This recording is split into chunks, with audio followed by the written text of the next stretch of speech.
Good evening and a very, very warm welcome to you. Thank you for joining us here on the Oz Cro Soccer Show, episode 17. My name's Tonči Prusac. Welcome to my co-host, Josip Žilić. Josipe, good evening. Good evening, Tonči, and good evening, viewers. Coming to you live from the once again, sunny and warm Gold Coast. We've put the kayaks away. We're ready for some more sunshine. Victoria, on the other hand, is cold and frosty this evening. Back to where it's, I suppose, it should be at this time of year. But you know, you're a Victorian. You can take the boy from Victoria, but not the Victorian out of the boy, because even though you're a Gold Coastian now, is that the term to describe inhabitants of the Gold Coast, Josipe? Yeah, I'm not sure what they call it. Yeah. South Coasters or, I don't know, GCs. GCs or stuff like that. But you know you're a Victorian because you start every conversation about the weather, because fair income, it is the most interesting topic of conversation. I tell you what, yeah. Speaking of interesting, what a show tonight. What a great show tonight. Absolutely. We waited till the last minute to confirm our guest, but who have we got on tonight? We've got none other than former Sydney Croatia Socceroo Matildas coach and outgoing Macarthur FC coach, also one-time Melbourne City assistant coach, Ante Milicic. Yeah, he'll be joining us a little bit later on. He is going to be very, very interesting, and I've got a feeling he's got a lot to talk about. Yes, his playing career. Yes, his coaching career. He's enjoyed stints all over the globe. I know he played in Croatia a little while, and he also spent some time coaching the Matildas, coaching Macarthur FC, where he's just recently finished up. And off air, he was telling me he had a really, really good time down in Victoria when he had a bit of a stint down at Dandenong City, Hajduk as well. But mate, before we get to the news. Yes, Dinamo Zagreb fans. We've got a lot to talk about as well, what is happening over there. But breaking news, mate, we've got two huge games of the Australia Cup happening as we speak. Yes, and thank you to Marinko Markovic for popping in that comment there. And we're also keeping an eye on the scores ourselves. Icona Knights has come back from the brink of death to rescue the situation, the 3-3 draw, and head into extra time in their cup match against West Canberra Wanderers. But also, just past half-time, or just into the second half now, Bentley Greens 2, St Albans Dinamo 0, unfortunately. Yeah, just 48 minutes gone, so that is happening as we speak. So no doubt, all the Dinamovs here have got one screen on us, and one eye on one screen on us, and the other one on the Australia Cup game. Mate, look. Hugh, thank you to our business sponsors. There's so much to get through. We'll get step pen, as they say, one step at a time. To your business insurance, Mio and Lydia Chicha, for all your business insurance requirements.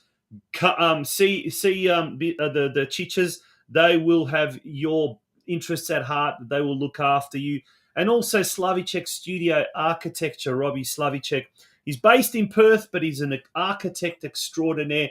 And anywhere you need anything, he's the man for all your architectural needs. So we'll be having a little bit of advertising a bit later on in the show. In fact, we'll go to one of them now, Slavicek Studio Architecture. When we return, it's news. We've got so much to get through. Don't go away, folks.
Welcome back to the Oz Cro Over Soccer to you, Show. Josip.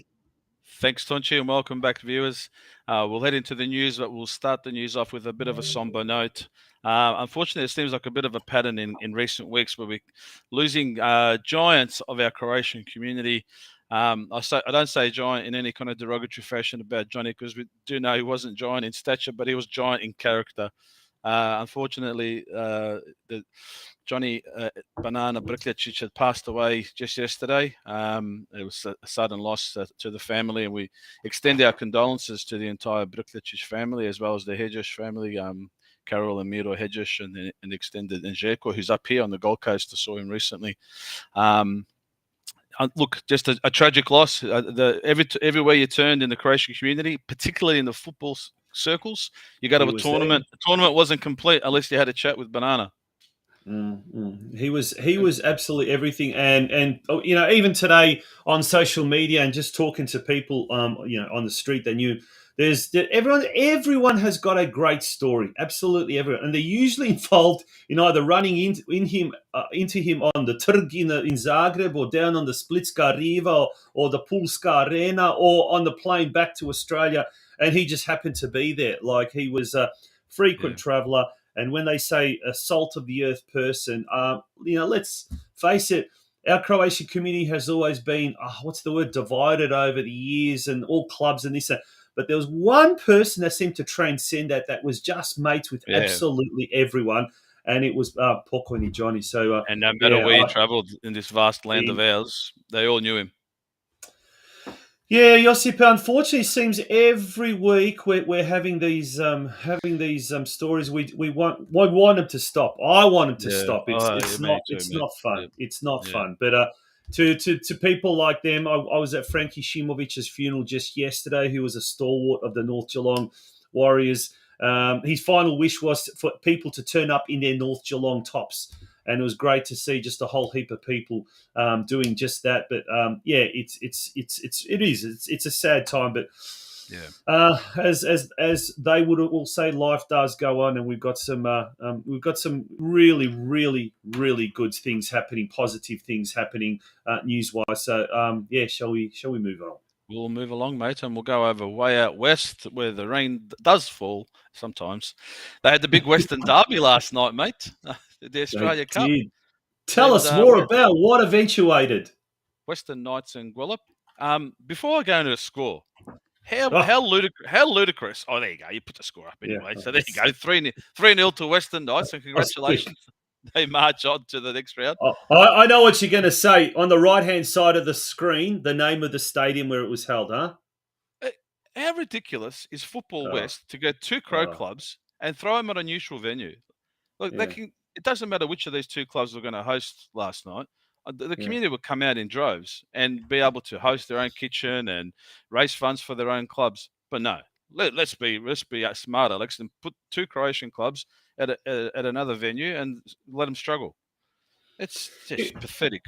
Yeah, if there's anyone from Western Australia in the know as to why that happened, drop us a message in the comments and let us know, because unless there is a fair income logical reason that we are not aware of, Josip, you're absolutely right. I think that's quite shambolic to ask you. Absolutely. Stupid. Anyway, Western Knights, they move through to the next round.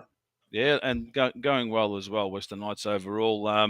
Look, Guelph, we know they've been struggling for results throughout the year so far, and it didn't get any better for them in the weekend prior to this cup match, where they lost 2-1 to Armidale.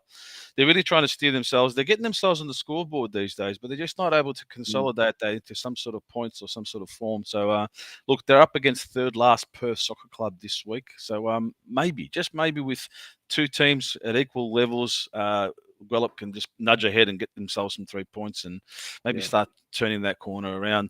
Look, Western Knights had a rare loss on the weekend. The second place Knights, so we do have a game in hand, went down 2-1 to Fremantle. So look, Fremantle is up in fourth place. So it is an even balanced competition, State League One over there. This weekend they take on eighth place Rockingham. So we do expect the Western Knights to get the goods there. Good luck, Western Knights. Yeah, over the other side of the state, mate, in Queensland. We know last week there was a lot of rain in Queensland. Matches didn't go ahead. What we do know is the Knights women, they sit on top of the ladder ahead of their clash against fifth-placed Alliance. Sixth-place men's team for Brisbane Knights. They're in State League 3 and taking on third-place North Pine. Gold Coast Knights. The third-place Knights will take on eighth-place Moreton Bay, and they're reversing the ground fixture. It's not going to be hosted at Gold Coast Croatian Sports Centre. It's going to be up the highway in Albany Creek in Brizzy, mate, just because the ground here is just still quite soggy, mate. So still very, very wet up on the Gold Coast, mate. Look, the grounds are. Look, it's been a good week in terms of weather, and let's hope it continues. But the grounds are quite saturated, mate. Yeah, you just feel that steam and that humidity and putter coming off the ground as you're walking around the neighbourhood. The tracks. Yeah, so we head down south to New South Wales, mate. Let's have a look at Newcastle, top of the table, Zone 3 men. They're away to fifth place Madawi this week.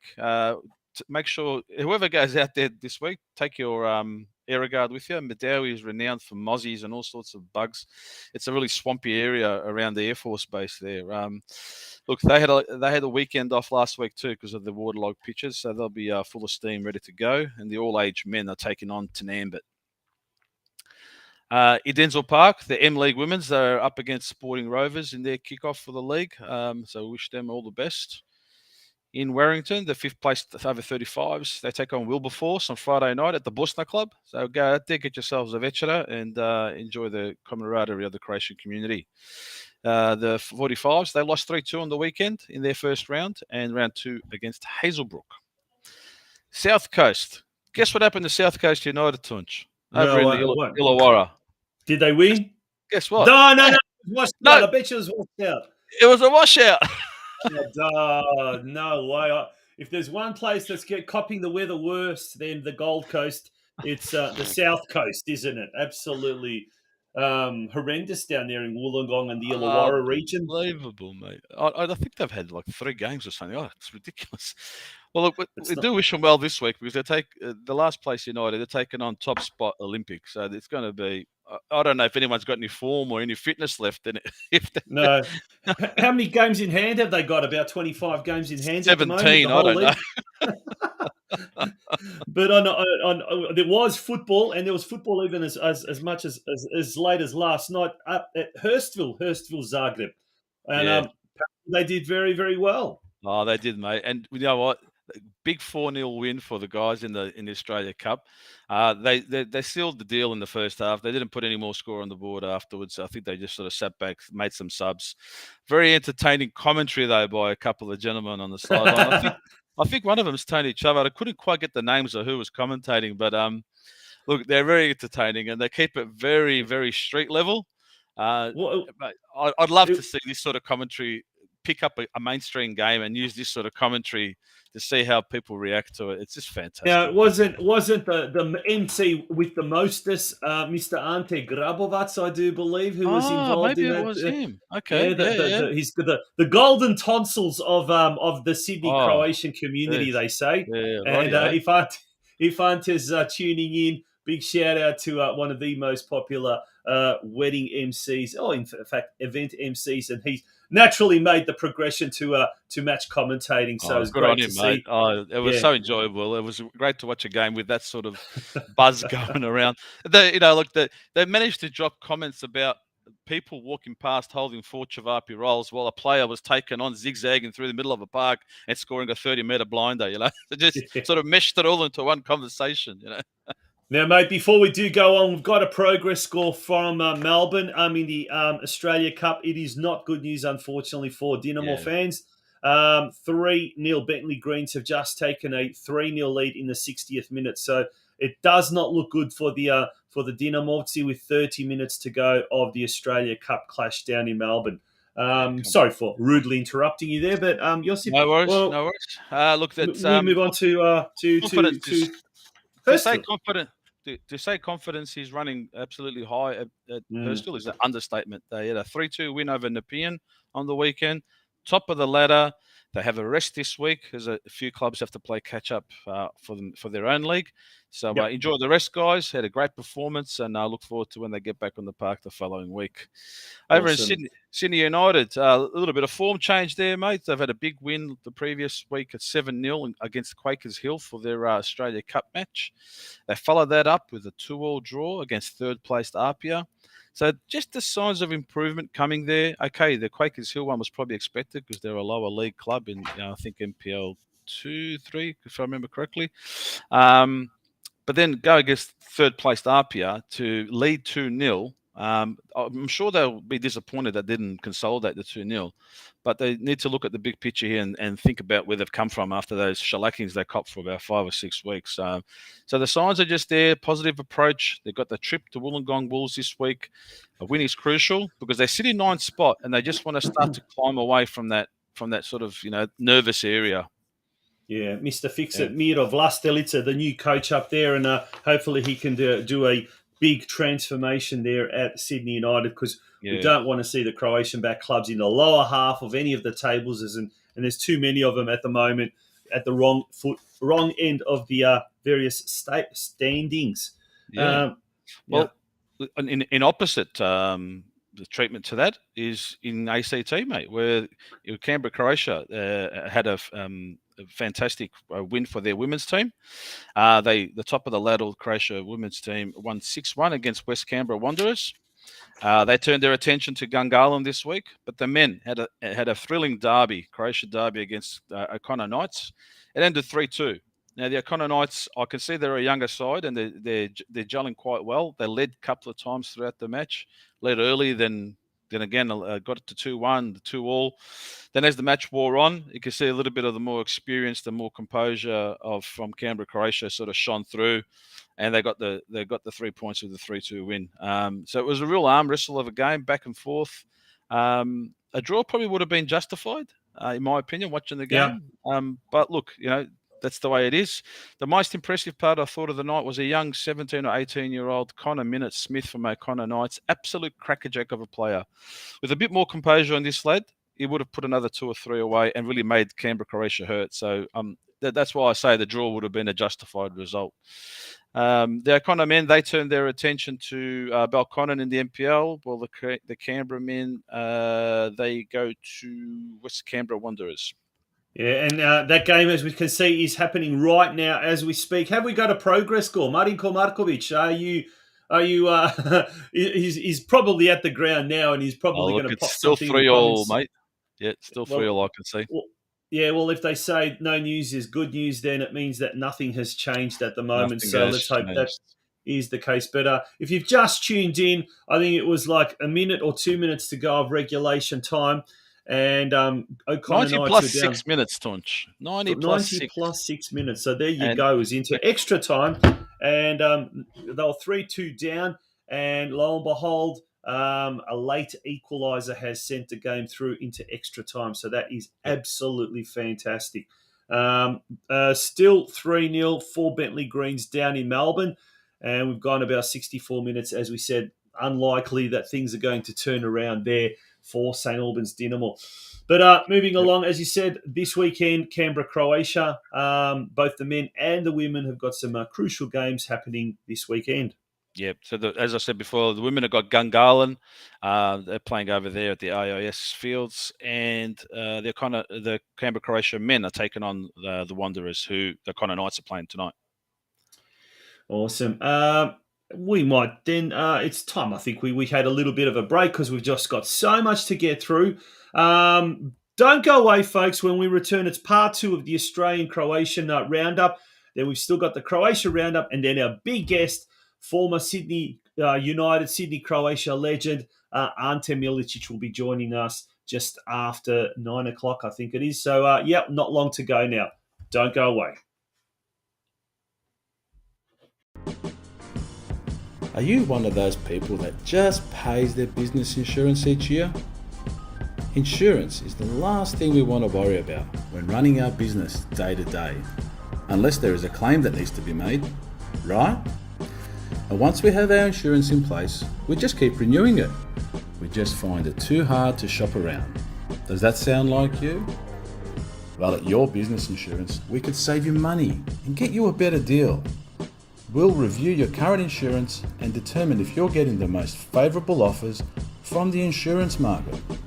Call Your Business Insurance on 1300 767 456.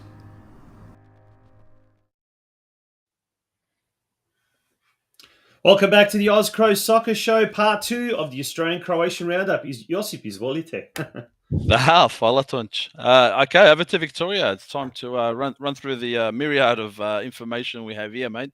Vukovar and Bunker continue their ways over in the Vic Soccer Sunday Premier League. Vukovar defeated Satellite City 3-2, and they sit fourth with a game in hand. And Bunker beat Footscray Rangers.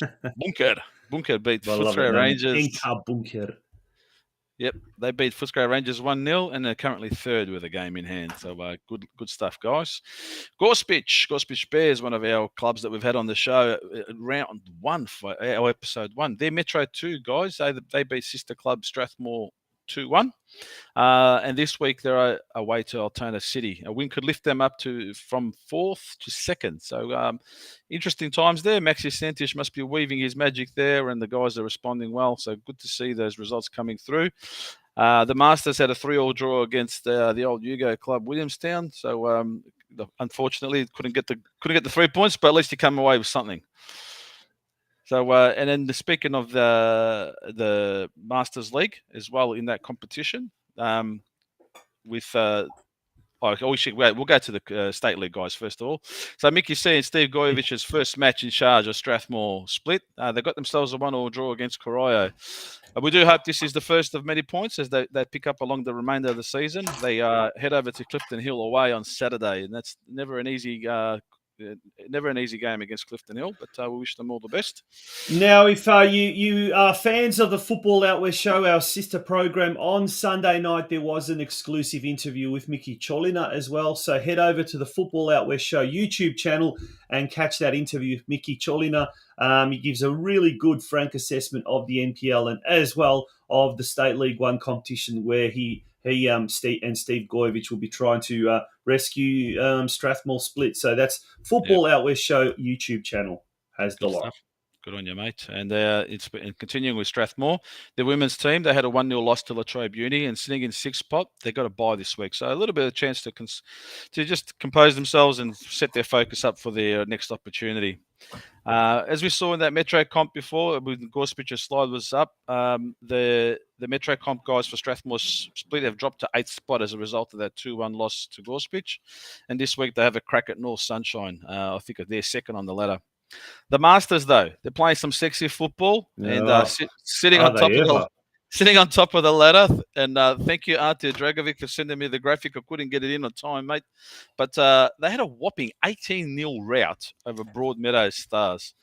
Now, I hazard a guess that who was on the score sheet there, but I'll tell you what, as Ante Dragovic loves to call it, sexy football, indeed, 18 goals, you can call it nothing less. 4 games, 3 wins, 1 draw. Sorry, they remain undefeated. How dare I say that they've suffered a loss. 31 goals for, 6 goals against. A goal difference of plus 25 after just 4 games. That is unbelievable, boys. Keep going. Well done, Strathmore Masters. Good work. And we'll continue our way around Victoria, mate. We'll go to North Geelong. The men's team, well, they keep maintaining the rage there on top spot. They had a 3-1 win over Kingston last weekend over at the Grange. This week, they go to fellow high flyer Bulleen. So Bulleen sit in 3rd position at the moment. And always a difficult customer to come up against. Doesn't matter where they sit on the ladder, but none more so when you're both sitting up the top end. It's going to be an interesting game. Playing on the plastic too, I think it suits North Geelong quite a lot because they love to play on the deck. So we'll see how that goes, mate, and all the best to the Warriors. The women's team, they had a 3-1 win also. They faced Bandura at home, and now they sit 3rd on the ladder ahead of their next clash with Essendon Royals. The Alco Park Cardinals, the local league version of the North Geelong Warriors. Div 1, sitting 5th spot, 3-2 loss to Barwon, away to Bell Park this week. And Div 2 is home to Corio Bay after a bye. There's Bay and Bye, just a tongue tie. Bay and Bye. Over to Dandy City. I think you've jumped the gun there, mate. I have. I think I have. Yeah. St Albans slide. I'll jump to St Albans if you want, mate. Yeah, The let's do St Albans. The mid-table women's team, they're off to Spring Hills on the back of a gutsy 2-2 draw to table-topping Lara. So we know that Lara have been sitting pretty on top and probably a little bit undisturbed until now. But good to see the Dinamo girls go out there and ruffle the feathers a little bit. The men's team, unfortunately, lackluster game, that one, mate. I watched the game on Sunday. 4-0 loss at home. Didn't give the faithful much to sort of cling on to there. Meltona Magic pretty much had the run of the mill. So we do want the St Albans boys to pick themselves up and steer in the right direction, because we know they can do it. They've shown some glimpses of it in the early days of the season. This week they go to face Port Melbourne. They'll have to be at their best because Port's been running really well. So and they want to claw away from that 9th spot as well, St Albans. So good luck there. And Dandenong City, we'll start with the men there. Yeah, we'll start with the men. And they had a heartbreaking loss to Bentley, mate. Again, Friday night football at its best. And the fog setting in. They get a penalty with about 20-25 to go. Nikki Kelmer decides to do a bit of a Panenka and didn't work out. It was a poor choice to go with. Then they went down. They came back in the game and leveled that at 1-1 and then copped a late goal, and they just couldn't claw back after that, mate. So heartbreaking for the team to take that loss, because they did play some good football and they were really trying to push Bentley back on their haunches, but didn't work out. That's what happens. But Friday night again for them, but this time they're away to Melbourne Knights. So the Crow Derby is on at Summer Street. Good chance for the community to get together, book yourselves in dinner at Melbourne Croatian Social Club, get down to Summer Street nice and early, get yourself a seat. If you need a rug, take it along. Might be a chilly night, but I'll tell you what, the football should be good because it'll be hotly contested. So all the best to both teams. The last time these two teams met, Dandenong City suffered a humiliating 5-0 loss at home. It was the opening round of the season. Yeah. But since then, the Knights have been anything but impressive. So, look, for Knights fans, they're going to be hoping to, make a 2 out of 2 against Dandenong City. And Dandy City, they'll be hoping to, after that heartbreaking loss last round, really getting back on board the winners train, if you like. Both teams desperately need a win, and I guess a draw will not be enough for either of them. So it is a must-win game for both. But how did the Knights go last round? Look, unfortunately, the Knights had a 1-0 loss to Port Melbourne. Look, it wasn't something that you'd say it was a pretty game. They had patches of form throughout the game where you started to put things together, but just not for long enough periods. The good thing for Knights, though, is they had a 1-0 win last night against Collingwood in the Cup. So hopefully that lifts spirits and lifts confidence for them as well. So it can spur them on to better things. Sitting in 11th spot, they want to start to claw away from that bottom end of the ladder. The women's team, they're home to Casey this week. They went going down 3-0 to Southern United last week and now sit in third last. So themselves also not having great form. So we head out to Adelaide. Off we go to Adelaide, mate. Disappointing draw from the Raiders this week, leading 2-0 against second last Adelaide University, and they dropped their guard. They dropped their bundle, and in the end only come away with a point with a 2-2 draw. So they dropped from 4th to 5th as a result. And they could have been sitting third had they sort of composed themselves with a bit of concentration. Much better is required this week, though, because they face up against second place Para Hills. They'll have to be at their best attention there, mate, and try and make sure they get the win. We'll head down to the Apple Isle to finish things up for the wraparound in the country, mate. Glenorchy Knights, the women's team, had a massive 7-0 win over Kingborough. The second place Knights now head to third place Hobart United. And the men, they face Riverside Olympic this week on the back of a 3-1 win over Kingborough and locking in second position on the ladder, mate. Wow, we're going to have to take a deep breath after all of that. So much to get through. Mixed results, as would be the case when you're covering so many teams around Australia. Folks, we're going to take a very, very quick break. When we do return, it's the Croatian scene, a wrap-up of what has happened over there. There's a lot that's been happened, including the announcement of the Croatian national squad for the upcoming Nations Cup in June, I think it is, or something like that. Stay around. We're going to talk all about that and so many other things as well. Don't go away. It's the Oz Cro Soccer Show, episode 17.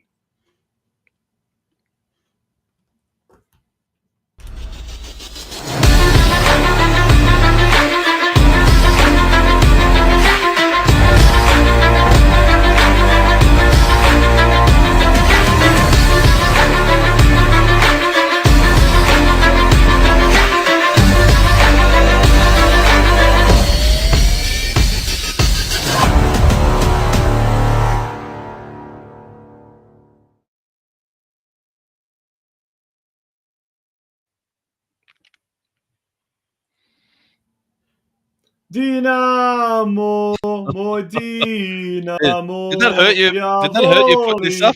volim tebe jako. I was dared to sing that song on air by a Dinamo Zagreb fan, and I oblige because we are professional. It hurts me, pains me, Josipe. Ali, Dinamo Zagreb are deserved champions in the Croatian league. Look, what do you do? What do you say? At the end of the day, they were an unassailable lead. Without a doubt, one of the most exciting Croatian seasons in a while. It had to take to the penultimate round for the winner to be decided. There's still a lot more to happen. Hajduk take on Dinamo in the final game of the season at the Maksimir, the wee hours of, Sunday morning, I think it is. Still, obviously a lot of pride at stake. Dinamo has not been able to beat Hajduk at all this year. More importantly, though, get this. What could be more important to a Hajduk player, Hajduk fan, whatever, than a Dinamo Hajduk derby? 4 days later is the final of the Croatian Cup, the HNS Cup, down in Split in front of a packed crowd. NK Rijeka, get this, at home to Hajduk Split at the Poljud Stadium. That's going to be huge. Midweek game, that's going to be a big, big game. There's the ladder. The top 4 teams basically are in reckoning for Europe. So obviously Dinamo Zagreb will go on to the qualifiers for the Champions League, but Hajduk and Osijek likely to be the ones doing battle. The Rijeka, if they win the cup, they will jump in as well, probably at Osijek's expense in the second-tier competition. Hrvatski Dragovoljac, they're out. Obviously, we know that. That's there's no doubt about that. And I guess really there's that. Oh, it does pain me to look at it, but did that dare come from a person with the initials DJ? No, it didn't actually. For someone else, if it was DJ, I most definitely would have gone through with it. But no, this is a lot more of a what's the word? I don't know. Can't really describe. That's all right. That's all right. Dinamo Zagreb fans at the moment, but now all the attention turns, Josipa, to the second division. We've got 2 more rounds to go. And look, basically everything could also in the second division be decided in the penultimate round, which is on this weekend. Varaždin are at the moment 4 points clear. They, in effect, they basically need, if they win this game coming up against Dugopolje in Varaždin, well, it's theirs. But don't discount the Spličani. They are playing for a place as well in next year's second division because it's the bottom 5 that get relegated. It's going to be a smaller competition next year, a reduced competition. And look, Dugopolje at the moment are in 9th spot. They're 3 points clear of our team, Cibalia, who are not looking good at the moment. But it's only 2 points ahead. So anything can happen in these last 2 rounds. Look, Rudesh will be hoping that Varaždin does stumble, and isn't it now? It's the flip side. Rudesh being the Zagrebčani, they're going to hope that the Spličani can beat Varaždin because if Rudesh can then beat Sesvete and Varaždin drop points, look, they're still in it, still in with a chance, but chances are.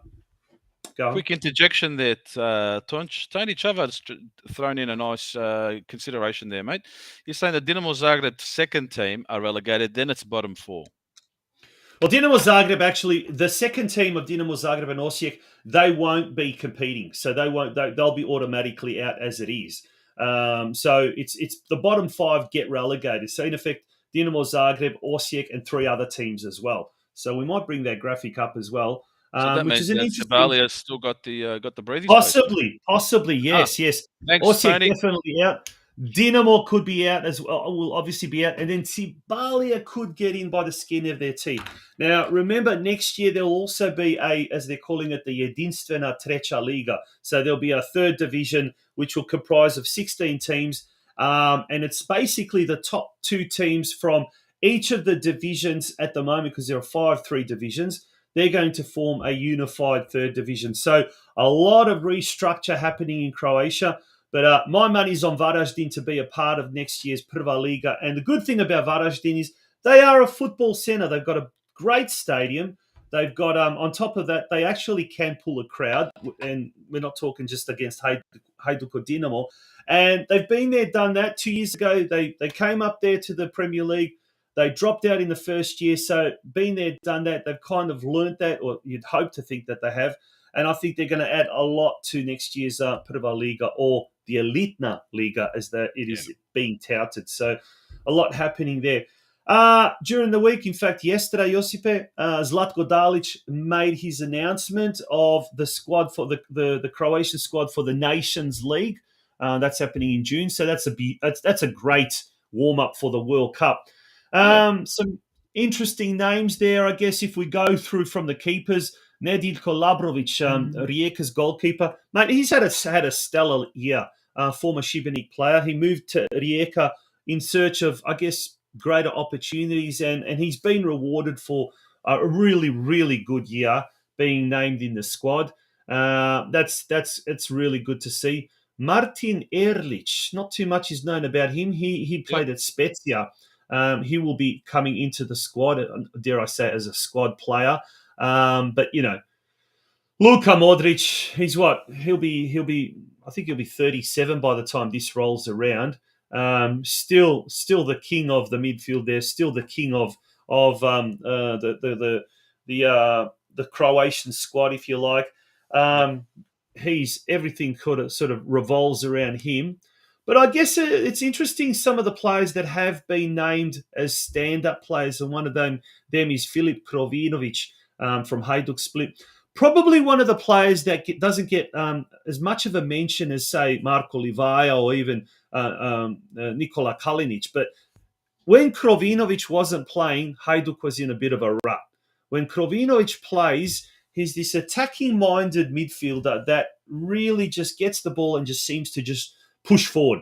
Now, unlikely that he'll get any minutes in this thing, but just being part of the squad, if he does get called up as a standby player, is going to be a big, big thing. And I think that is going to be a huge, huge boost, I think. Well, it's an interesting conversation piece then, Tunch.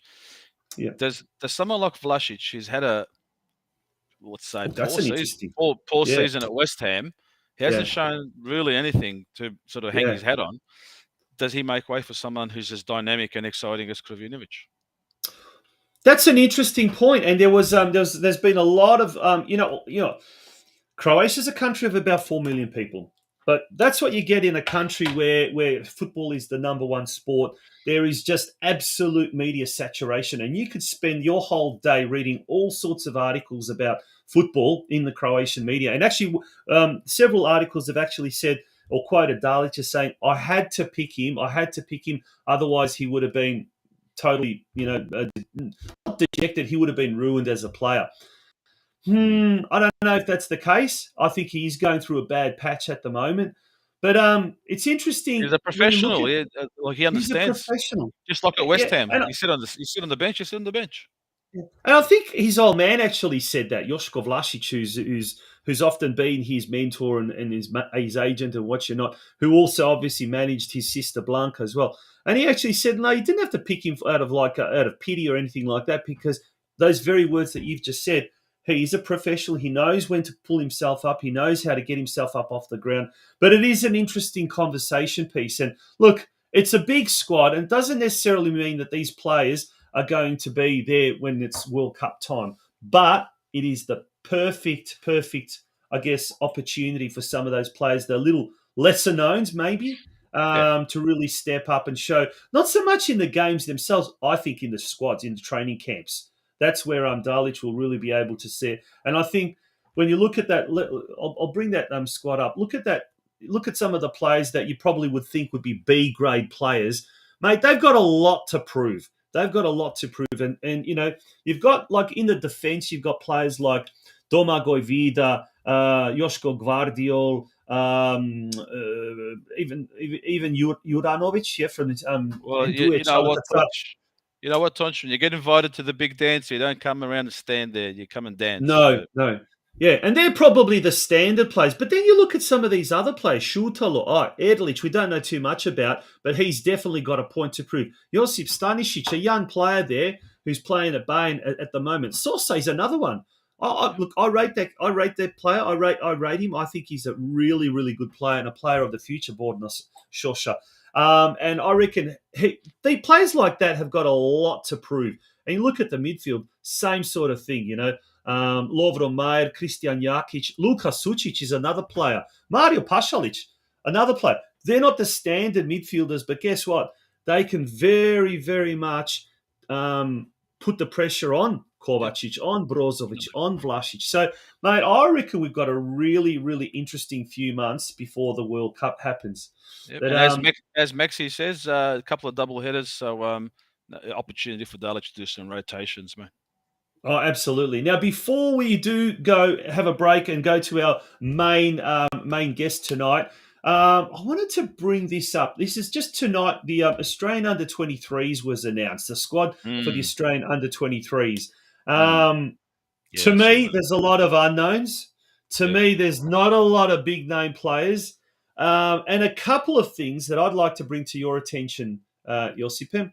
And bez Hrvata, nema zlata. That's your saying.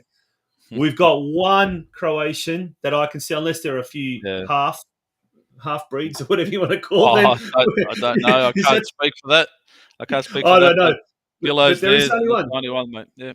Nicholas Bilokapic, At the moment, he's played in England, Hartlepool. His dad, famous Sydney Croatia player, Paul, played with Ante. Played with Ante. We might even get Ante's perspective on this. Mate, what is going on? Where are the the Australian Croatian players? We did see in the under-17s. There's a handful of them there, but we've seen a few young. There's only one Victorian on there. One Victorian that I can see. There may be another one that did play. Hello, Qual. I think he came from Shepparton as well. Yeah. Yep. And then there's a Hoppers Crossing boy there, Jordan Boss. Yeah. But you then look at the clubs as well. And in Australia, they're all mainly A-League clubs. So you haven't got too many NPL clubs. Yeah, that's fair enough. But if you look at where they come from, they're junior clubs. It's a different story altogether, right? So at the moment, is the only pathway you reckon, Josip, through the A-League clubs? Is that the only way they're getting noticed? Or what do you think is the... Look, my own perspective of this is the same thing that I saw with the Joeys. Yeah. If you're not subscribing to only going down the pathway of committing to an A-League club, then you're overlooked. Yeah. And we've talked about the players that in our opinion, not just because they're from Croatian backgrounds, but we've got players that are 16, 17 playing first team football. Yep. Week in, week out, first 11 selected. Yep. And they're not being considered for Joey's football. There's something seriously wrong at the moment with the selection policy and the selection criteria. I don't know. It's always been kind of, and with all respect to our New South Wales friends, but it's always seemed to have been skewed a lot more to Sydney players and Sydney teams and this and that. But here it's really skewed. I won't say it's an anti-Australian Croatian thing. No, it's not. But there are a lot of under-23 players of Croatian extraction that deserve to be in here, and even some that are playing in the A-League. So I just find this really, really, I don't know, sad is probably the word to describe it, but it's pretty... Not that team, to me, does not get me excited. Does not get me excited. Anyway, Tosh, we need to get excited because we're about to speak to Ante. But before we do, an update in the Australia Cup. It's gone to penalties for West Canberra Wanderers and Conno Knights, and it's 1-1 and the penalty shootout. Bentley Greens in the last seconds of the game, still leading 3-0. So that would be the cup over for Dinamo. Well, we're going to take a very, very quick break. When we return, we're going to be back with our special guest tonight, former Macarthur FC coach, former Matildas coach. I think he was also involved with the Australian under-23s, the Oli Roos. So we'll be able to ask him a few of those questions. None other than Ante Milicic. He'll be joining us, and hopefully we might even have a result from the O'Connor Knights Australia Cup game, and hopefully a positive one at that. Don't go away, folks.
Welcome back to the Oz Cro Soccer Show.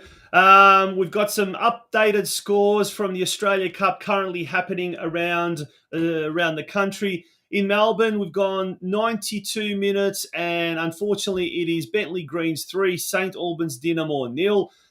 There's only probably a few more minutes left before that game is completed, and obviously it won't be St Albans Dinamo progressing through to the next round.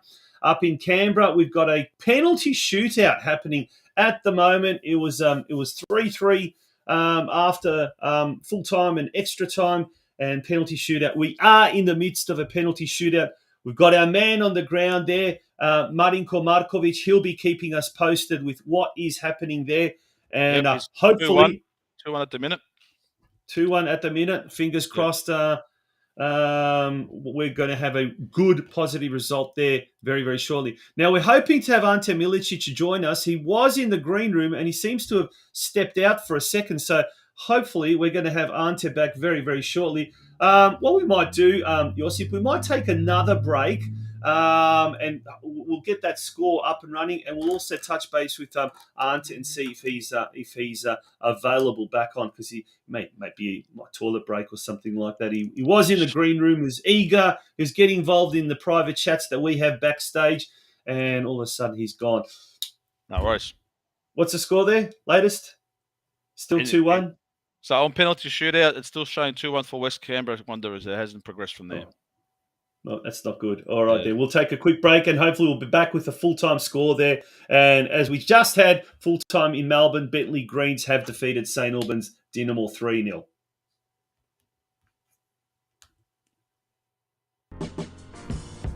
Are you one of those people that just pays their business insurance each year? Insurance is the last thing we want to worry about when running our business day to day, unless there is a claim that needs to be made, right? And once we have our insurance in place, we just keep renewing it. We just find it too hard to shop around. Does that sound like you? Well, at Your Business Insurance, we could save you money and get you a better deal. We'll review your current insurance and determine if you're getting the most favourable offers from the insurance market. Call Your Business Insurance on 1300 767 456.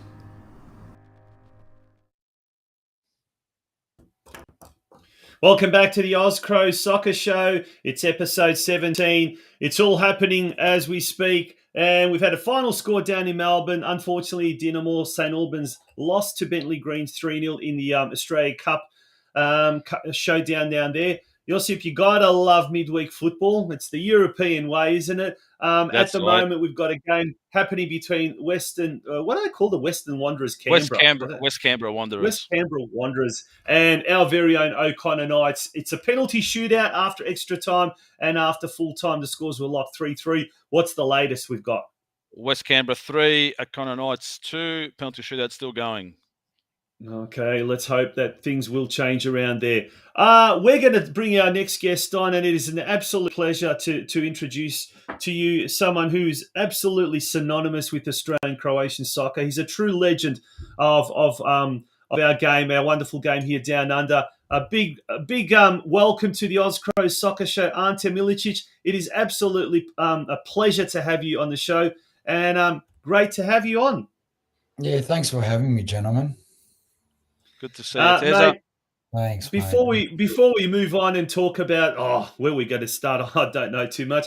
Mate, you had a little bit of experience in Croatia, in the Croatian League. What's your take on this year's Croatian League and Dinamo Zagreb being crowned the champions? I think it's now the 23rd time in 30-odd years or something like that. What is Croatian football like? We spoke to Eugene Brcic, an ex-Sydney sider, was it last week, I think?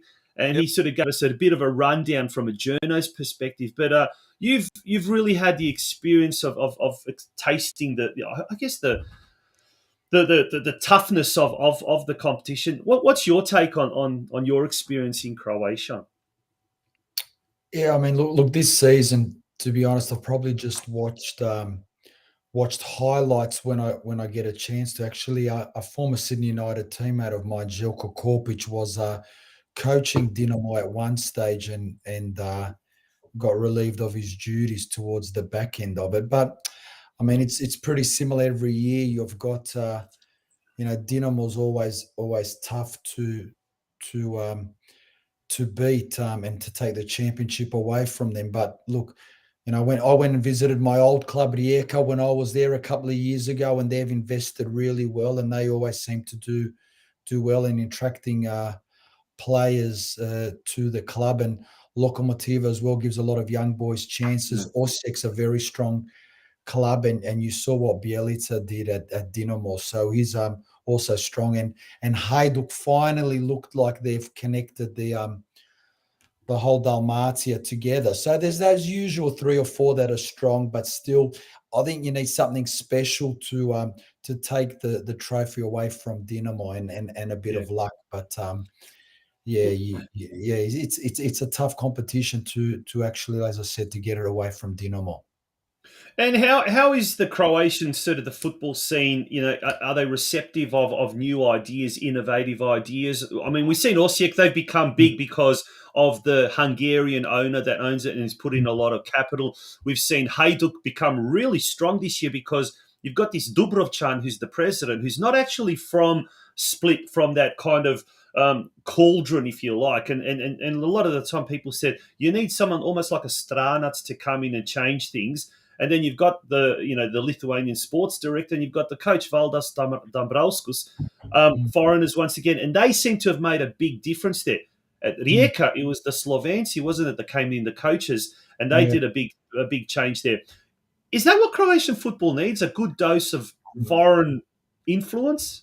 Yeah, I think they're a lot more open now and a bit more receptive to different ways of working. I mean, also, you look at Gorica; they're a fantastic model for a club. They seem to attract foreigners from all parts of the globe and often sell them, and they're always pretty secure in that mid-table. And then I think Istra had a few issues there with some foreign ownership, but they also always seem to get some interesting players. So it's a tough one, but it's very interesting to follow.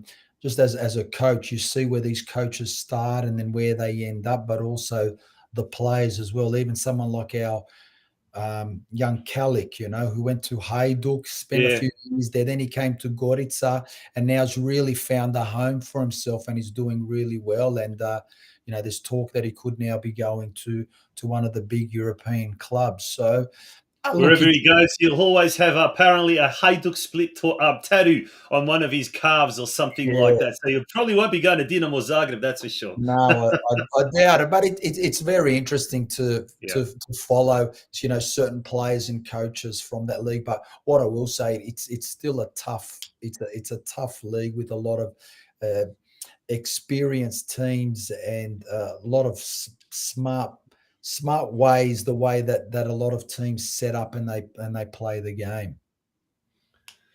Josip? Oh, look, mate, I do. Thanks for that insight around the Croatian football. But I sort of wanted to hone in a little bit about yourself and your journey within the A-League. But just before we dive into that and talk about where to next for Ante, the coaching journey with a lot of the players that played in your era, we talk about Zdrila, Moric, yourself, Krešimir Marušić, Ivan Petković, even Tony Kristovic, I believe, got involved in coaching to some extent. Do you have a sort of like a theory yourself as to how that came about, that all these guys for the same era of playing football ended up in the coaching ranks and parting their time in educating others as well? Was it because of the coaching influence you had at the time as well?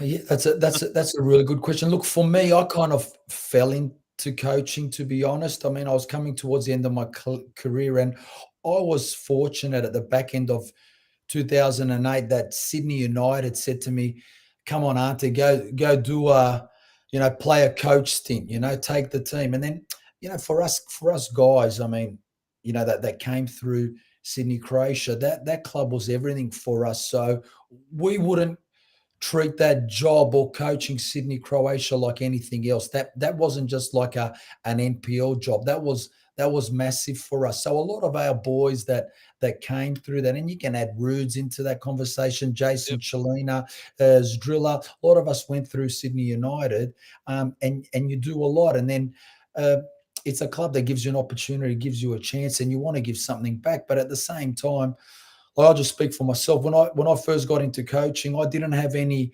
plan. Am I going to coach seniors or coach juniors or even men, women? What's it going to be? I just, started at United and did my best, worked hard, and I just see where the journey takes me. And now what are we in 2022? And I'm still going. I haven't had a break, and then that's probably why a couple of months ago, that's Dosta for me, But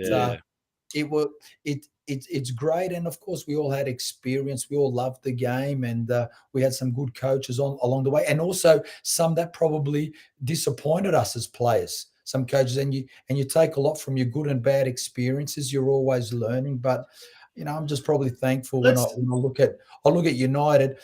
They always manage to find someone to call to help them out, and now the community is not as strong as what it was back in the day, and there's kind of a bit of a motto around Sydney. Like if we're not going to help out, then who's going to help? So our boys, whenever we can, we go down there, or we did when we started coaching. So it was great for us, Let's talk about the positive influences. Who are maybe some of the when you were a player? So when you were a player, and some of the coaches that you had, and as you said, you had some absolutely illustrious names. Who are some of the coaches that now, as a coach, you really kind of gain a lot of inspiration, a lot of, I guess, knowledge, maybe even? Who are the ones that have really sort of formulated your own coaching style or influenced your own coaching style? We ask the tough questions here, don't we? It is tough because you take a lot from everyone, but you're always your own person, So you have your own qualities, and you just want to be yourself. I probably learnt the most, when I went overseas, and I played at Rijeka, and I played in Holland, and you took a lot more. So it's not just about how you do trainings, how you want your team to play, but it's more so how you conduct yourself, how you manage the players. Coaching's a lot more there. You got to worry about the players, your staff, the board, media. There's a lot more, but in the end, you just got to be yourself. But for me, going to Rijeka for 2 years, that was really my Škola. Like I had Nenad Gračan there. I had Katalinic as well as my coach, and these guys were hard. They were very strict, very disciplined. But also created a good atmosphere, and you pick up a lot from everywhere you go. But as I said, in the end, when you start coaching, and that was probably the good thing about starting at United, you wanted to do well, but you're a young coach with a million ideas. But United they say just do your best, and you've got your own expectation. And for the NPL, the club has a lot of expectations as well, but you find your way through it, what works, what doesn't work, and adjusting to the level, and you go from there. So that's probably in that respect. Then when you go around and you start building your resume from club to club, as you build up your own reputation as a coach, do you ever have those moments where, especially when you started coaching in A-League, do you ever have those moments you look back and you go, I didn't think I'd end up here. I didn't see this coming. Or did you, when you started coaching in A-League, did you go, this is exactly how I pictured it? No, I probably don't have too much time to think about how I pictured it, how it's going to end up. You just kind of like live in the moment. You don't look too much in the past. It's such a big job and a demanding job. So you just, as I said, focus on doing your best and preparing the team as well as you possibly can for the game. But the only thing I will say is this year's been an extremely challenging year for everyone involved, both with football and without football. So you'd appreciate the workload that was required. But yeah, I mean, like I said, I just focus on my current job at hand. Yeah, absolutely, mate. I wanted to sort of take a step back, I suppose, and look at your playing days back at Sydney, Croatia, Sydney United. We've got a lot of activity in the chat happening there, and a lot of people are starting to bring up names. Karlac, Popovic, Moric, Chulina, Moric, Stadiovski, Milicic, Petkovic, Krstolic. The list goes on and on and on. Being a part of really, in many ways, the golden era, the golden generation of Sydney, Croatia. What was it like growing up in the Sydney Croatian community, playing for the club that your childhood dreams? Did you at that point, playing for Sydney United and Sydney Croatia, did you think that you would actually go on and make a career in football, or did you just think at the time, this is great, I'm really enjoying it, but this is probably just a weekend activity that sooner or later I'm going to finish and I'm going to go to a real job or something like that? What were your thoughts, when you were playing Sydney United first grade? Yeah, but when you're playing for United, that's all you dreamed about as a kid. So it doesn't matter that you look back now and you think, I was only training 3 times a week, whatever. That was it. You're playing first grade. We looked up to first grade. I used to go watch first grade trains on a Friday night back in the late 80s when Rožić was coach. So that's all you dreamed of. When I used to play reserve grade for United, we used to train behind the scoreboard. We'll just look down on first grade. It wasn't like now with the juniors, they play on the first grade pitch. It was a completely different time and a different mindset.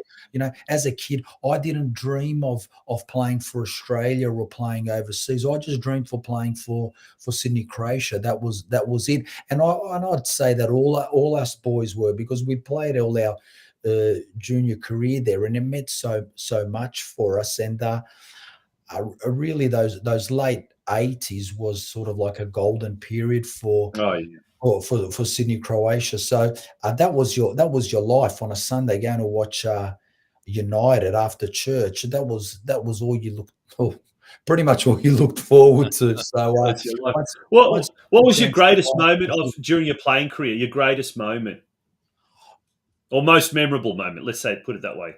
For Sydney United or like in general? In general, just as a player in general.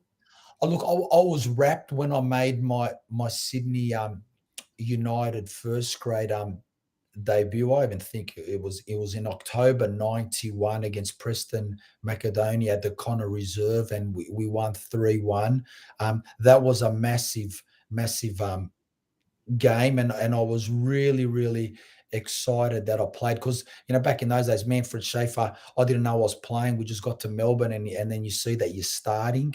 That was good. Then look, obviously later when I did move to Europe at 23, that sort of became an ambition later on as you started playing and playing in Holland. But I always wanted to play in Croatia, and that was probably one of the reasons why I went to Rijeka, because I used to go to Croatia nearly every year on holidays, and it was never long enough, and I always wanted to be there for longer. So I thought, well, if you play here, you can stay for as long as you want. And then my late father's from Hvar, and my late mother's from Sisak. So I never really knew that whole Rijeka, Istra region. I had no idea, never went there. But then when I went to play for Rijeka, and that stadium country, that was fascinating for me, and living in Opatija, and the boys, the way they welcomed me, that was another experience as well. So you take a little bit from sort of everywhere that you go, I guess. Oh, fantastic. Ante, you mentioned the game at BT Connor Reserve against Preston. When you were playing, could you hear Stardy on the sidelines going, "Market"? I mean, that was Ogden, old man. Yeah, but I remember back then in 91, I think there would have been 6,000 or 7,000. There was a big crowd. That was when they were pretty strong as well. But, they get good crowds today now. Yeah. Oh, do they? Yeah, right. Yeah. They're getting three plus. Yeah. Yeah, nice. Do all right for NPL considerations. Yeah, absolutely. And they've got certainly. I was going to say, talking about the theme about you coming through and the memories of and the desires to play just for Sydney United. If you take that into perspective of today's youth coming through the ranks, when you see a young person that's, you're thinking about selecting them for a team like Macarthur, Do you hear them talk about that sort of desire and passion in the same way that you just explained it? Or do you think that that's maybe element missing? Yeah, I wouldn't say so. I Yeah.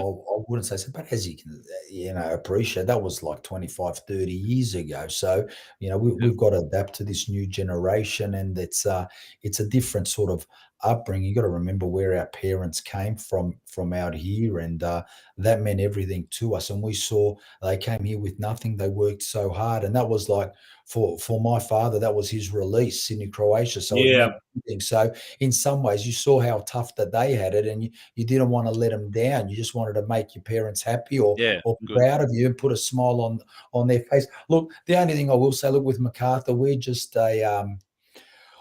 we're just a new club. So I don't know, maybe clubs like Wanderers or Sydney FC that have had academies for a long time, and maybe boys that have been there from under 12s all the way, they have ambitions to be first grade at that particular time. But for us, Macarthur coming into the competition as a new team, we never sort of had that feeling with the young players. I think it was more so just young kids wanting to get an opportunity. And by having a third team in Sydney meant that there was more places on a roster available. Yeah. Ante, we might take a break. When we do return, we'll talk a little bit about setting up a club from scratch or a team from scratch at Macarthur FC. We might even touch on your time with the women's side of things, the Matildas, which is a very, very interesting topic. And some viewer questions too to ask. And absolutely, if there are any viewer questions, please drop it in the comment section. But we're talking to Ante Milicic. It's the Oz Cro Soccer Show. Don't go away, folks. We'll be back very, very shortly.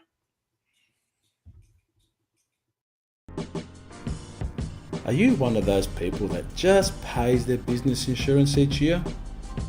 Insurance is the last thing we want to worry about when running our business day to day, unless there is a claim that needs to be made, right?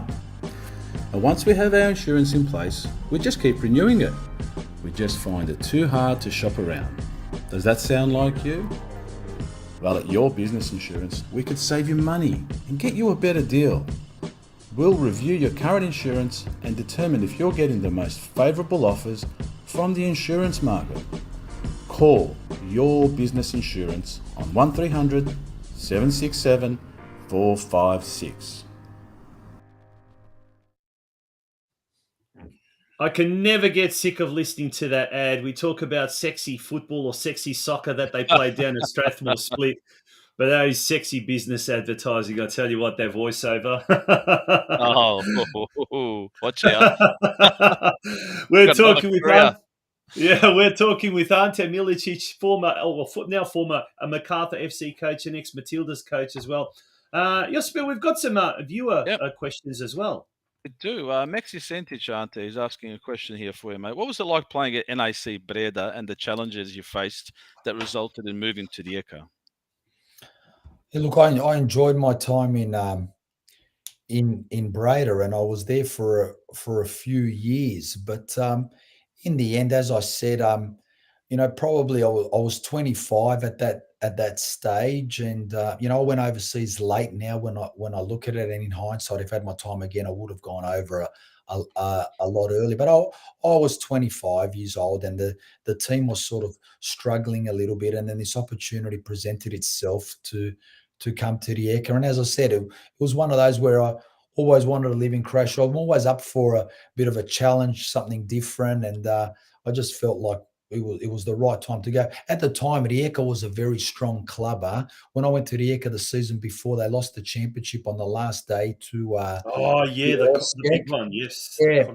And then the year I went there, it was great. We actually played Europa League against I think it was Celta Vigo and another team from Malta, and they had a very strong squad at the time. So I just felt that the time was right, and like I said, I was very thankful of what I went through in those 2 years at Rijeka, because as I said, it taught me so much about not only football but life. I always said that was my university in life. Yeah, Good stuff. Okay, we've got another one here from Tony Chavard at Hurstville, who made mention of your Zagreb days as well earlier in our chat on the sign. But Tony Chavard asked, what was the feeling like for yourself when you went to Olympic for the big transfer fees announced there? But how did you feel about going from your own club to a rival here locally? Yeah, well, actually, when I came back from Rijeka that year, and I actually had a really good offer to go to Northern Spirit, and Branko Chulina was coaching Sydney United. Sydney Olympic, and he gave me a very good offer to go to Olympic. But in the end, I turned both of them down to go to Sydney United. We had a coach from Croatia called Krešimir Gainto, and we weren't a very good team, unfortunately, that year, Sydney United. And then halfway through, funnily enough, in pre-season, Branko Chulina got sacked from Olympic, came to United, and our team wasn't doing well at Sydney United, but I was actually scoring quite freely.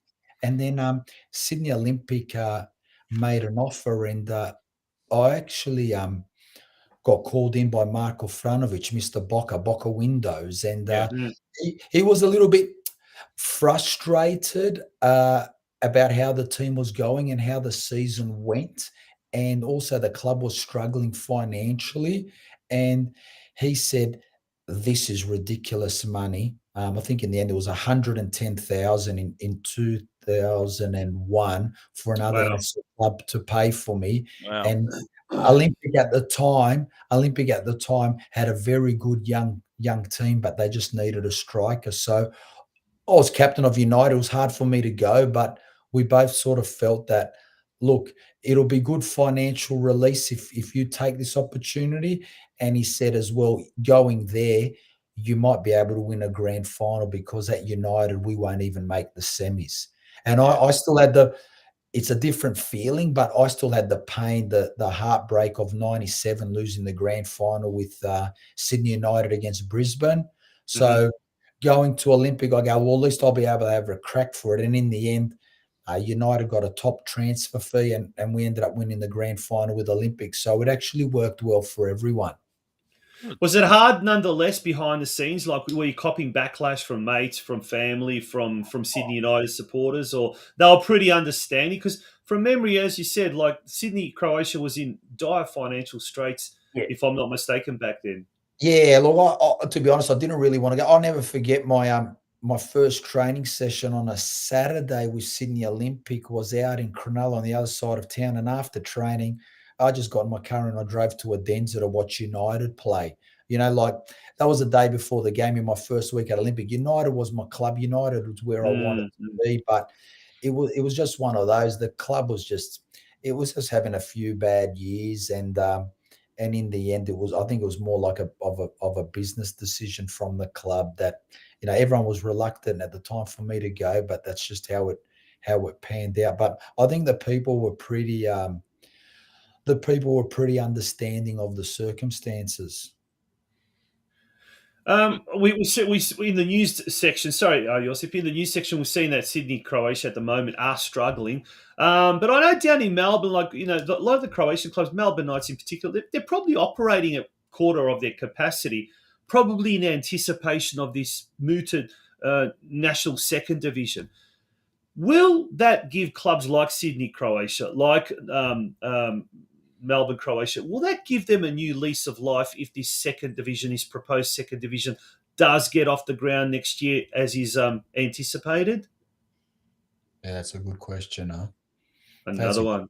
I mean, another one. Look, in the end, it all depends what direction the clubs want to go, how serious they want to be.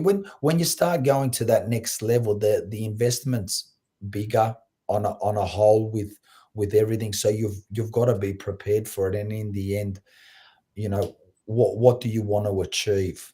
So if they're prepared to invest and back it, and if they think that for their football clubs that's the best path, but you can't just get caught up in the hype or do it from the wrong reasons. I mean, I was involved last 2 years with Macarthur in the A-League, which is a fully professional league, and it's tough out there, especially with COVID, with TV, with sponsors, with crowd, not selling too many players overseas. There's a lot more for it. Yeah, we want the game to grow, and we want a lot more opportunities for everyone, players, coaches, fitness stars, the medical staff, everyone together. But it's a big and expensive exercise, and we need to do it because the game's sort of in a difficult spot at the moment in Australia. But you need to get more intelligent business people than me to come up with the right reasons to do so. Yeah. Very interesting point. Look, speaking of Macarthur, mate, with a couple of years there under your belt, having to start from scratch, where do you start? Where do you put the stake in the ground? Like, do you have in the back of your mind sort of go-to players and then build around that, or did you, like yourself and Jolic working together, list of contacts, agents? Yeah. I don't know too much about agents, to be honest. Look, for me, when I first got the job, you're coming into a market. It's different now, where Sydney FC is a strong club here in Sydney. This year they didn't do well, but they've got a lot of stability. They're in a good part of town. Wanderers have got an unbelievable training facility. And then when I started the Macarthur job, we really started with just a blank sheet of paper. And the hardest thing for me was at the start, okay, I could put my staff together and I know who I wanted to recruit and a few other things. But to attract players to your football club is difficult because you haven't signed anyone, you don't have a training facility, you're the unknown. So at the start, a lot of my targets at the beginning I missed out on for a few reasons. But in the end, I was fortunate. I worked 7 years at FFA, and over the years, I built a strong relationship with the players that I worked with, and then in the end, that's sort of what fell in my favour. I was able to call upon a Federici, a Milligan, a Franic, Meredith, Tommy Orr. All these guys came because they worked with me, so they kind of took a punt. And they said, "You're all right. We'll come over and give you a hand." And most of them were towards the back end of their career, but they were happy to go. So I just tried to get the balance right and come up with the best possible squad that I could in the circumstances. But it was really difficult, and at the same time too, as you appreciate with COVID and whatnot going on, it just it became hard. But at the same time, I because of COVID in Spain in the first year, I got lucky with the 2 Spaniards that came because the system was really poor over there, and they were just desperate to get out. So a couple of things fell in my lap, but it was challenging. But in the end, satisfying, and it makes you a better, a better coach for sure. Long term, do you reckon they'll do well, Macarthur FC? Oh, look, is 3 teams in Sydney at the moment too much? Well, that part of Sydney is the fastest growing area, and if they can get it right in that region and that community, it's got a lot of potential. And if they get that new training ground up and running, yes, it can. The only thing I will say is, looking at it as a coach's perspective, clubs like Melbourne City, Victory, Sydney FC, they should always be near the top, and they will, because they're such well-run and strong club with good resources and good financial backing. It's only a matter of time before Wanderers get their act together, and Western United's invested heavily. So it's a difficult competition to break into that top 3 or 4. But Macarthur's got a lot of things going in their favour. But as I said, every year it gets more harder. So you really got to make your key decisions the right ones. Ante, yourself and Jolic spent a lot of years coaching side by side. For me, I think it'd be 7 years. Is that right? About between City and Matildas and Olyroos and Yeah, Macarthur, no, I did the young Socceroo with him. I took him to the Matildas, and now at Macarthur. Yeah, we've definitely had maybe 4 or 5 years together. Yeah, Going to be an unusual feeling waking up the next day and not having to Not- check in with one another about football. That is, anyway. I think it's probably refreshing at the moment. But Yola's been excellent for me, and he gives me a different perspective as well. And he's educated as well away from football, and he's got a lot of experience, and he's very organized. In many ways, he reminds me of myself when I was an assistant. He's across everything, and Mhm. he does the little things that are important that many people wouldn't think of or would really not place a huge importance on. But he's been excellent for me, and I look forward now to seeing what his next moves are in his coaching career and where that'll end up, because he's got a bright future in front of him. Terrific. Yeah, it's great to see a lot of those coaches coming through the ranks. I mean, the second generation Australian Croatians, and whether it be like yourself or Ivan Jolic, or even, do you keep in touch with Jelko Kalac, who's now in the Croatian third tier? How's he doing down in Urania, down in Baška Voda? He's actually turned them around. He has, yeah. No, fair play to Spider. We keep in touch on WhatsApp, and I just a couple of weeks ago sort of just said, Starty, I'll see you in Dalmatia in the summer. But he's a lot more relaxed and comfortable, and I think he's found his place now. So he's doing well, and he's another guy that's got an incredible amount of football knowledge when you think about those years he spent at Milan. And actually, when he was there, I spent a couple of weeks with him, and you saw the detail they have at Milan. But at the same time, you've got to remember those years that he was there, a lot of times he sat on the bench, which you think is disappointing, but at the same time, he got to see Ancelotti work. So, he's a coach, he's a goalkeeper coach. He can be what he wants because he's got a very, very good tactical, football brain on him.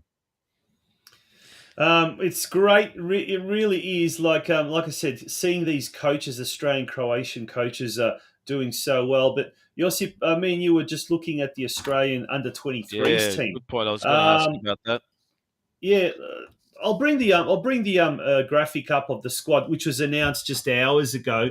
And another one of your ex-Sydney Croatia teammates, Paul Bilokapic's son, Nicholas. He's the only Australian Croatian in that team. Now, I don't know. We talked about this. We find it astounding that amongst the plethora of young Australian Croatians, both in the A-League, playing abroad or what you're not, coming up through the NPL ranks, that there's only one player at the moment. Mate, what's going on with the selection criteria at the moment with the national squads? What's your take on this? Yeah, first of all, Nicholas Bilokapic, his father's actually Jure. That's there you go. It's not Paul. And so Paul, I played with Paul. I actually played with Jure as well. Jure was my age group. He was an assistant for many years at United. So Paul's his uncle. Okay. Nicholas was actually, don't quote me, he could have been a centre back up until about 12, 13, and then he went to goalkeeper. Very big, strong boy, and spent the last couple of years in England. But look, when it comes to those young national teams, you've got to also look. We always look which Croatians are there, and that's what we follow because that's what interests us. It's normal, but who's injured? I look at that list, and I'm not in touch with anyone, but I also probably think there's probably some players that haven't been released from their clubs if it's a window, or have had a big season and they've asked not to be selected. I'm not sure. And then at the same time too, guys, you got to understand. I haven't been looking at FFA for a couple of years, but it's not as though that their scouting network is that big that they're across everything. I mean, they've just appointed a new coach, so. If for him to get across everything, and it's always everyone's got certain opinions who should be there or not, but I think maybe we've been spoiled over the years that seeing a lot of young Croatian boys in there, and it gives us something extra to follow. Actually, speaking of you there, Bilokopic, Tony Chavar has just refreshed us our memory. He's coaching Mounties in New South Wales NPL 1. Oh, there you Yeah, go. and he's doing well this year. Last year that was his first season there, and it was a tough one for him. But this year he's doing a lot better. So yeah, as I said, he was assistant, I think, to Roos for a few years there at United, and now he's gone off on his own. So he's doing a good job. Jez has always been a good boy. Hey, Tonch, if we can, we've got one more viewer question. Yes, there's a few others, but I'll pick this one out. Ante, your thoughts about the days at AIS, and do you think there's a place for the program to be reinstated? Yeah, for me, it played a huge part in my development because pure and simply, I left home at 16, got out of my comfort zone. You go to Canberra where you're training before and after school. You're getting used to the conditions. You're training with better players, with good coaches. So you're really there getting a sense that you might be able to have a career in that, and the facilities are top notch there. So look, for me, it was excellent, and I know that it helped me so much. But again, it's not just the football side of it. Everyone just thinks it's just the training and the games and the football parties. But mate, you go away as a Croatian kid, you go away from home, go away from mum and dad. Okay, meals are getting cooked for you there, but you're still, doing the dishes. You're by yourself. You don't have that warmth. It's cold there. You meet new people. You're learning, and that also gives you another dimension. And now, look, they've gone a different way in Australia with the academies, and they've invested in that model. And as I said, I'm sure the people that made the decision to discontinue with AIS had their reasons. Has it worked or not? That's not for me to say. The only thing I will say, and I think Simo also speaks very highly of it. I remember when I was at the AIS, Simo was a couple of years younger, but he would always come in and train with us or do his 1,000 juggles on the sideline, whatever it was. But for us boys, me and Mordich went there, and I think from Sydney, we're probably the first Croatian boys to go there because, as I said, that wasn't natural for Croatian kids to leave home and to go. But it meant the world for me, and I'll always say that played a massive foundation in my career anyway. Mate, speaking of Australian Croatians who are, I guess, investing in something different or involved in something different, on Monday night's Geelong Region Soccer Show, another sister program of our podcast, Joey Didlica, former Croatian international and someone, Josip, we know so well, has been appointed head of soccer at Western Heights College in Geelong. And they are going to have a full-on soccer program next year. So go over to the YouTube channel, Geelong Region Soccer Show. And we spoke to Josip Lončarić a few months back, who's done something similar at Keilor Downs College, Ante. It seems you mentioned that some of the academies that are popping up. It seems that there's a lot of now the schools, the private academies, they're all now starting to pop up to maybe fill that vacuum that the AIS once upon a time did. And I guess the A-League clubs are really also trying to set their own academies. But is there something else in the whole cauldron of football here in Australia that's missing? Some people say we've got it too good here. The kids have got so many different options. Life is too good at the end of the day compared to everywhere else around the world. Is there something else that you find in your travels as a coach, player, that we in Australia need that is currently not being filled? That's you could have a long answer to that question. The only thing I will say, look, I lived in Croatia from 2017 to 2019. They're not plush with facilities there. With most clubs, here the kids do have it good, and they are well looked after. But that's the whole idea of living in Australia, for a better life. That's what you want. But also when I was coaching the young Socceroos for that short period, and on your travels overseas, you always see how other kids live in other countries, how they train, what their setups like.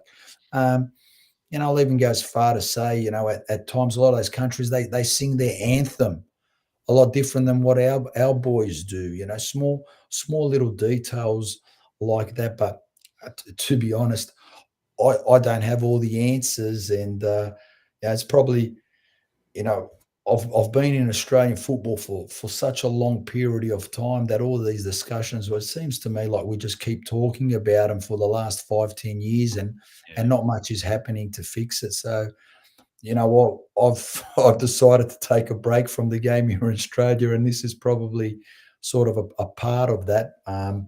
But hopefully, the path that we get on, because there's a huge participation rate in Australia, and there's an opportunity to maybe keep growing the game. But at the moment, if you look at it both with the men and the women, we could be slipping away, not only against the rest of the world, but more so we look in our own backyard in Asia, and it's tough to keep up with them, as I said, both in the men and the women's game. Yeah. You said you're taking a break away from the game here in Australia. Is something awaiting you overseas? No, definitely not. No, nothing. Only my Monday nights and Friday nights in Holland at 8:30. I play 7v7 across pitch, and that's it. But I've set been up the webcam. We can shoot. Yeah, no, you don't want to. The table 45s, we can't move, but we love it. But it's sexy football. Ante Dragovic wrote before. That's right. Football. Over 45, sexy football. Absolutely. Look, there's a high passing accuracy. There's not a lot of high speed running. There's not a lot of forward runs. No defending, no pressing. But I'm just, like I said, I'm just looking for. I've been coaching in Australia or in the Australian game since 2018. I haven't had a break, and I just want to go to Croatia and spend some time away from it. And as I said, I'm looking forward to going to Croatia without a return ticket. When I always go there on holidays, I always got that date in the back of my head that I've got to go back, and I keep looking, and the days are running away from me. And this time, I just want to go there and see where the road takes me. Well, Ante, absolutely. Ante, hopefully we can get you on the show again sometime. Maybe from a Hvar 7v7, game. There might be a Rostil in the background, a Piesma Klapska or something like that. You never know. All part of live football. But mate, we wish you all the absolute very best, and we look forward to touching base with you somewhere down the track, and maybe getting your perspective on Croatian soccer in Croatia, maybe in the new season or something like that. Yeah, no worries, boys. Keep in touch, and I'm happy to check in a few months from Crow. But you guys are doing a good job, mate. I love your passion, and to keep this community together that our parents worked so hard for, and we continue that. So well done, and I wish you all the best. And as I said, we keep in touch. We love doing it. Good on you, mate. Thank you for joining us. No worries, either. See you, boys. Bye. See you, mate. Ante Milicic, what an absolute legend. That was truly an enjoyable conversation from my end. And it seems that a lot of the feedback from the comments in the comment section as well, a lot of people enjoyed tonight's interview. So thank you to Ante Milicic. Thank you to Ivan Jolic as well, really setting that up as well. Legend of a man. He would have loved to have come on the show, but was unable to do so. Unfortunately, work commitments held him back, so he was unable to join us. But we do thank Ivan for his coordination behind the scenes to help us coordinate that one together. Mate, now, next week and the next 2 weeks, we are going back to our Tuesday night time slot, folks. So make sure you don't sort of tune in next Wednesday. Oh, you can. You'll be able to catch the replay. Oh, yeah. No worries. Absolutely, But, the next 2 Tuesday nights, same time slot, 8:30 p.m. We'll be back bigger and better for next week. To all the Croatian clubs this week, good luck and hope you do well. And apart from those ones where there's a Croatian derby, you won't be able to bring back all the points, or someone will, someone won't. But you know what it means. Mate, looking forward to another big bumper weekend of football. And hopefully we can get some football action up in Queensland on the South Coast. Or even South Coast United. Please no washout. No washout. On that note, folks, thank you once again for joining us. It has been a bit of a longer show than we anticipated, but I guess it's fully justified with the guest that we had When tonight. you have a guest like Ante, he'll take the time Absolutely. to get as much info, and nice of him to share in great detail his experiences and his thoughts. There will be an abridged version of tonight's show, just the interview later on YouTube, so you'll be able to watch just the interview if you're not ready to watch the hour and 37-minute show that was tonight. Folks, good night. Laku noć. Thank you for being a part of tonight's show. And no, I'm not going to sing that Dinamo song again. Laku noć.